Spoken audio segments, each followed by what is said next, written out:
Welcome back mga kanobi sa ating YouTube channel, Paco Mabi Vlogs. Yan, sa magandang hapon sa ating lahat mga kanobi.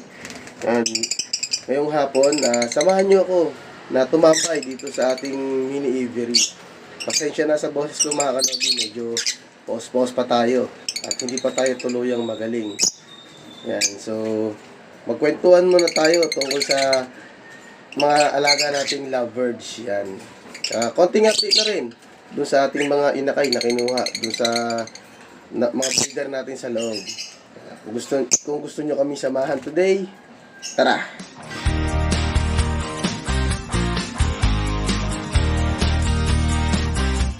So yun nga mga kanobi, no? Tambay-tambay muna tayo dito sa ating mini aviary. Yan. Dito muna tayo sa ating nursery cage. Yan, wala kasi tayong mapaglagyan sa kanila. So, itong mga ibon natin, itong mga kanobi, itong mga green, yan, yung mga green na yan, ay galing yan kay Sir Vin sa Ginsin. Yan, nakapag-swap kami dalawa. Na-acquire ko yung tatlong split ino, green split ino. Yan, possible split opa if cut. So, ano yan mga kanobi, materyales para sa paggawa ng Lutino Opaline. Yan. Tapos binigyan niya pa tayo ng freebie na isang yellow bull.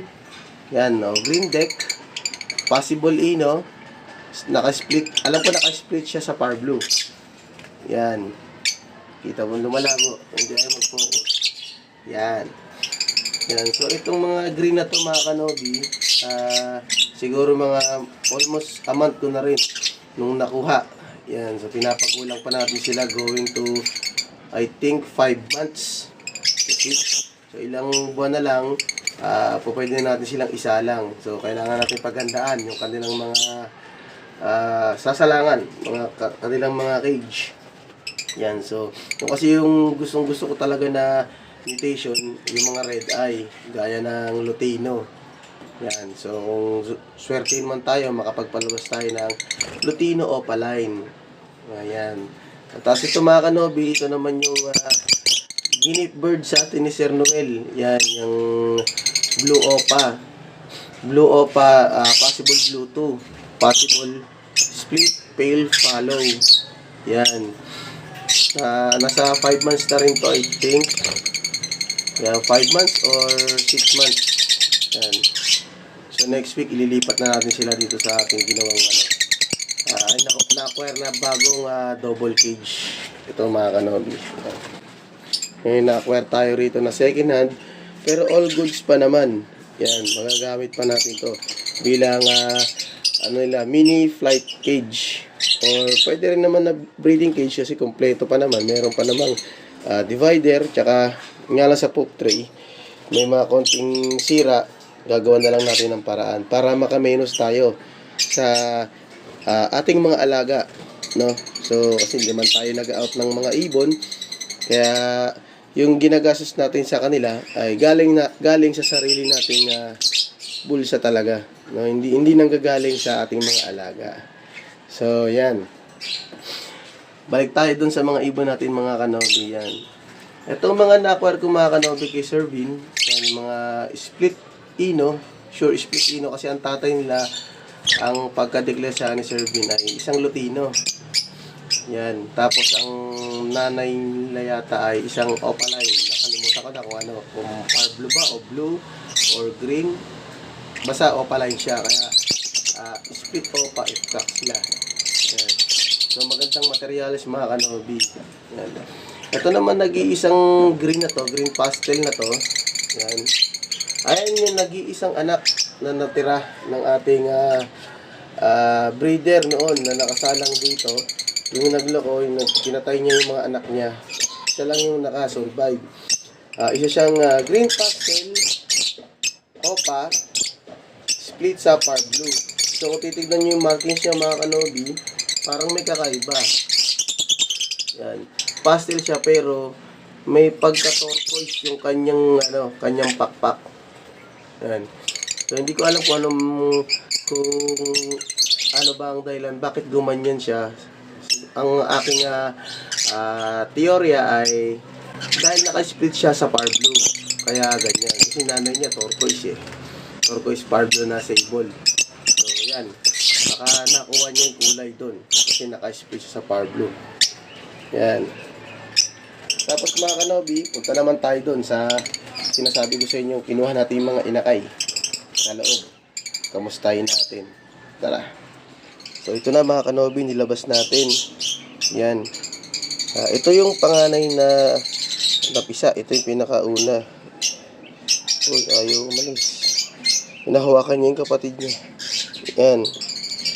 Isang green opalay na to. Kasi back to back yung kanyang parents. Titignan natin kung baka mag-viewing pa kasi may mga dilaw-dilaw dito sa kanyang likuran. Yan. Oh no! Ano yan? Kinaiyan pa tayo mga kanobi. Liputan pa tayo. Yan. Bastos ka. Kasi ito naman mga kanobi yung ating visual pale follow. Yan. Dikit-dikit sila.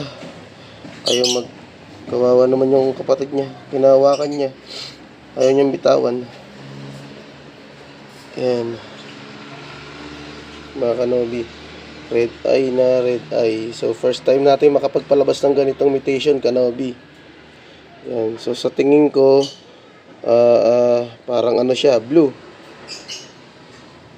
Blue or violet siguro to. Pero, wala namang kasing violet dun sa kanyang magulang. Blue lang, tsaka green. So, malaki yung possibility na blue lang ito. Blue, opa pale. Yan. So, napansin ko lang din mga kanobi, itong visual natin ay parang mabagal yung paglaki niya kaysa dito sa kanyang sinundan. Ayan. So, isang araw lang ang pagitan ng pagkapisa nila, pero tignan nyo naman yung katawan ng kapatid niya. Halos mabubuo na yung mga cotton.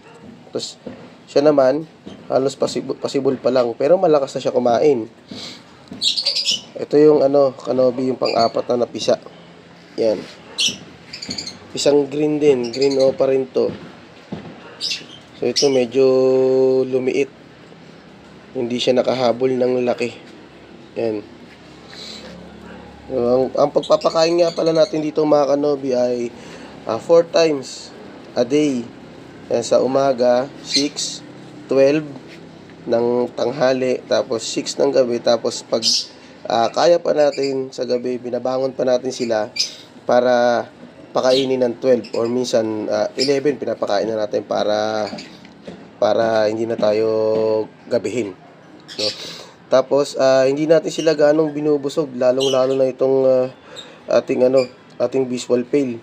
Kasi baka ngayon pa lang tayo pagpalabas ng ganito, ngayon pa lang tayo nakapag hand feed, ngayon pa lang tayo makakabuhay ng visual pale follow.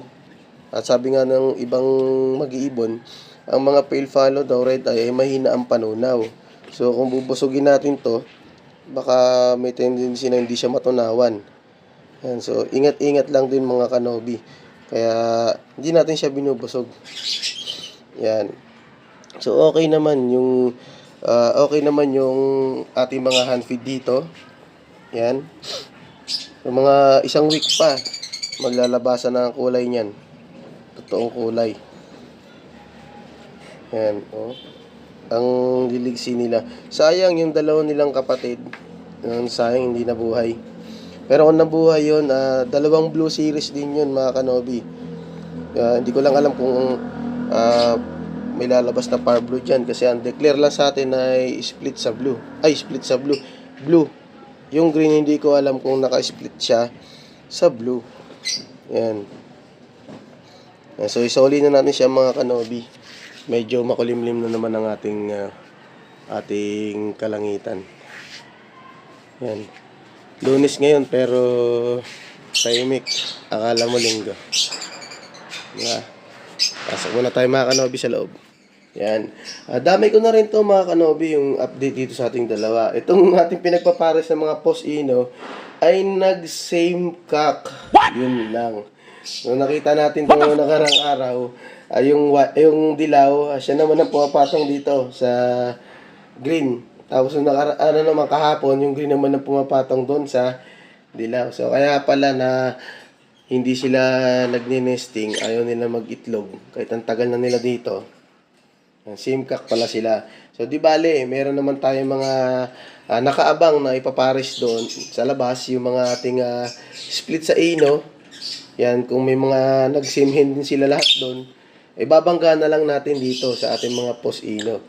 Ito, malaki ang chance nito na split talaga sa ino kasi ang mga kapatid nito, declare sa akin nung seller, laging lutino lumalabas eh. Ito yung mga yellow bulls niya na kapatid na nagiging sure. Yung nestmate niya, sure ano din eh, naging sure split na rin kasi naging breeder na naglalabas ng lutino. So ito ang medyo, ang ano natin, ang tingin ko malaki ang chance na may split talaga, may karga. Yeah. Dito naman mga kanobi, sa ating Project Lutino, sinilip ko nung nakaraan, meron na naman siyang bagong itlog. Yan. Sa ngayon meron siyang yan, 3 itlog. Yan. Sana ngayong clutch niya ay maayos na yung yung breeding nila, makapisa na. Wala nang ma-dead on shell. Dito sa kabila, mga kanobi, yung ating project o papel, wala pa hanggang ngayon. Hindi pa nangingitlog. So, parang magtampo yata nung kinuha natin yung mga anak. Ganun pa rin naman yung setup natin. At binibigyan natin ng vitamins saka pampagana. Yan nga, nagbigay tayo ngayon ng sili ng umaga para mag-mate sila na mag-mate. Kaso naunahan pa rin sila nitong ating Lutino. Lutino, ating Project Lutino. Yan. So, yun lang mga kanobi sa po na to. Kung bago ka pa lang sa YouTube channel ko, please subscribe sa aking YouTube channel at pinutin mo na rin ang notification bell para lagi updated sa mga bagong videos na i-upload ko weekly dito sa aming mini aviary. Yan. So, yun lang para sa hapong ito. Bago ko ulit makalimutan, shoutout ko muna. Shoutout kay Wonderwork Life. Yan, subscribe nyo na rin yung channel niya. At mag-like na rin kayo sa mga videos niya. Comment na rin, no? Leave a positive comment, mga kanobi. Yan. So, yun lang para sa hapon na to. Like, share, and subscribe. Ingat, mga kanobi.